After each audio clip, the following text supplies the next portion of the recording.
Ciao ragazzi, benvenuti in questo nuovo video. I button, oggi parliamo dei bottoni, ma quanto ci piacciono i button? No dai, poi a parte questo voglio dire qual è la cosa che comunque dobbiamo pensare ogni volta che andiamo a fare un nuovo sito. Sicuramente ci viene in mente da pensare, ehi, come li faccio i dannati bottoni? Ok? Ci sono mille modi di fare i bottoni, quelli quadrati, quelli rotondi, quelli fatti così, quelli fatti colà, eccetera, eccetera. Oggi ne vediamo uno in particolare che ogni tanto vedete in giro e magari vi siete chiesti come si fa a realizzarlo, ok? Però prima di iniziare questo simpaticissimo, piccolissimo, brevissimo tutorial super easy, ok? Vi invito a iscrivervi al canale se avete piacere, a lasciarmi nei commenti tutte le domande del caso, eccetera, eccetera, eccetera. Insomma, la solfa la conoscete. Sigla!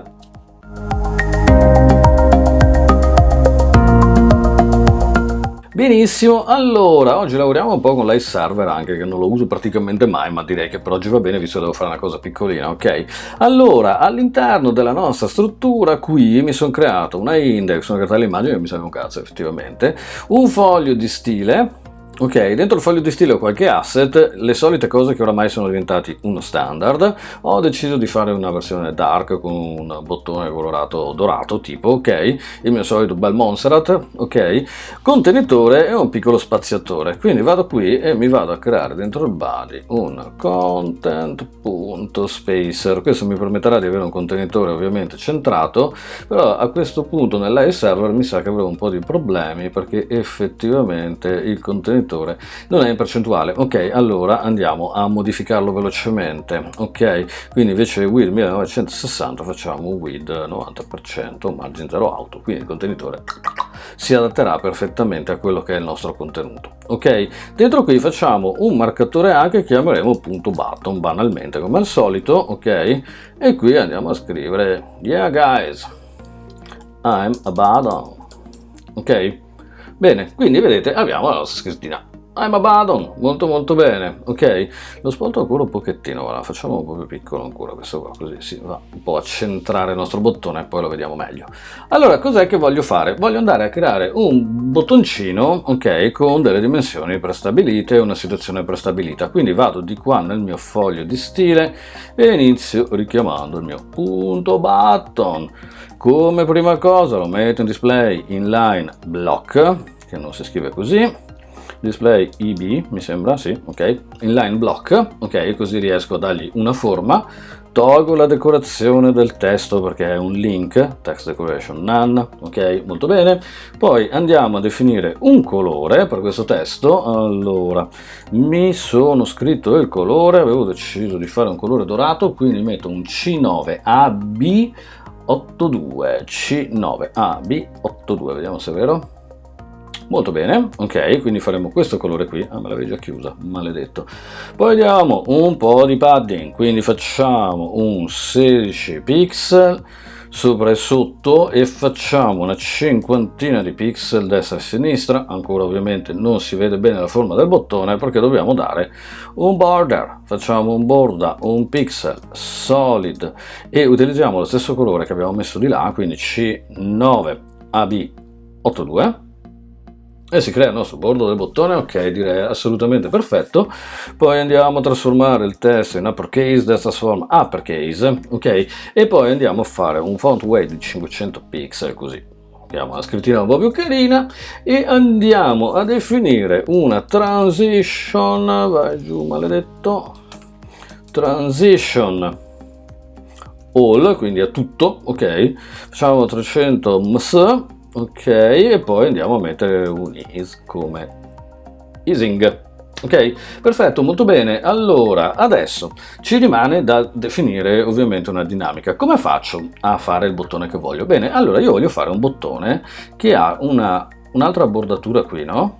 Anzi sotto, la mettiamo sotto, no? Che quando vado in over la bordatura, cioè i due bottoni si compongono e il bordo mi cambia colore. È una casistica che avete visto un sacco di volte probabilmente, adesso magari non la capite, però poi guardandola, però magari forse l'avete vista nella copertina, quindi è più chiaro da capire, ok? Allora come devo fare? Beh, mi verrebbe da pensare che servono i position, certo che sì, potrei andare a pensare di mettere due bottoni uno sopra l'altro e poi spostarli quando vado in over.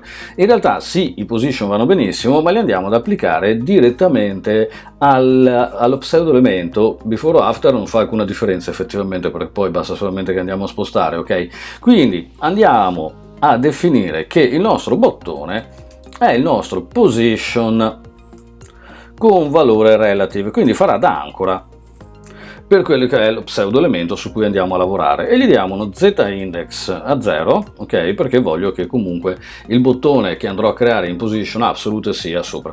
Ok, quindi andiamo a vedere la priorità di position. Fino a qua direi niente da dichiarare, mi sembra ho dimenticato un cacchio, perfetto. Allora adesso andiamo a mettere il button, 2 punti e andiamo, facciamo before, tanto cambia veramente poco. Ok, allora pseudo elemento before, cosa gli diciamo? Intanto bisogna dargli un content, perché sennò il before non funziona come l'after, gli pseudo elementi non vanno se non do un content, ok?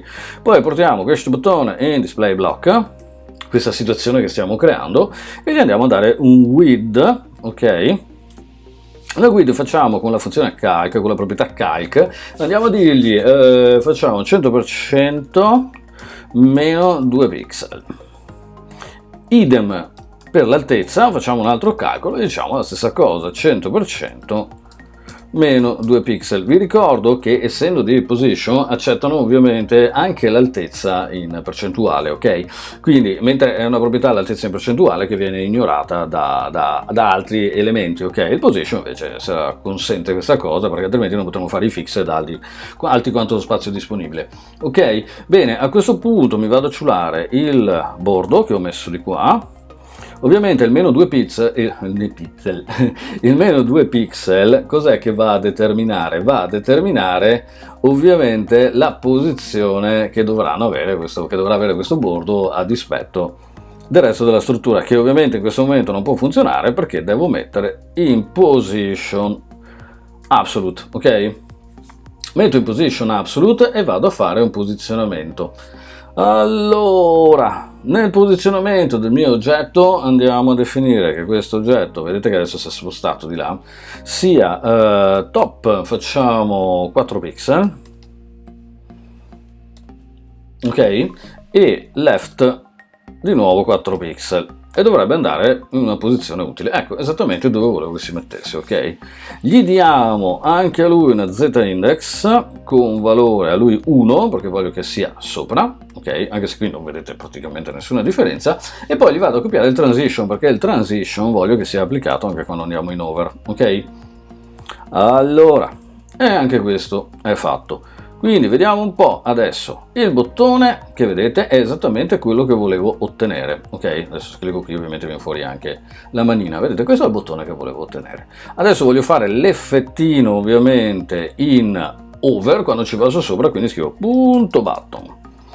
Quando vado in 2 punti over, 2 punti before, quindi una precisa gerarchia, continuerò a scrivere before per il resto della vita, ok? Voglio semplicemente che questo si sposti, quindi dico top 0, che non mi ha preso perché left 0, ok?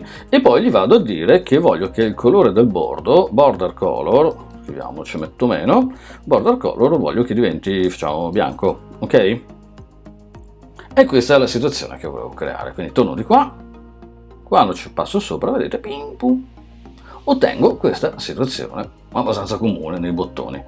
Quindi questo esercizio che ci fa vedere un bottone, ok, che comunque non è niente di che, lo possiamo creare in 1000 modi, però ci permette di comprendere molte dinamiche relative ai before e agli after che potranno tornarvi utili. Insomma, con un po' di elaborazione di quello che io ho fatto in questa cazzatina qua, ragazzi, dovete immaginare quale potenziale potete applicare poi sui vostri elementi in 1000 milioni di situazioni. Ok? Basta! Questo è quanto, ragazzi, io vi ringrazio per avermi seguito, noi ci vediamo alla prossima e come sempre see you next time.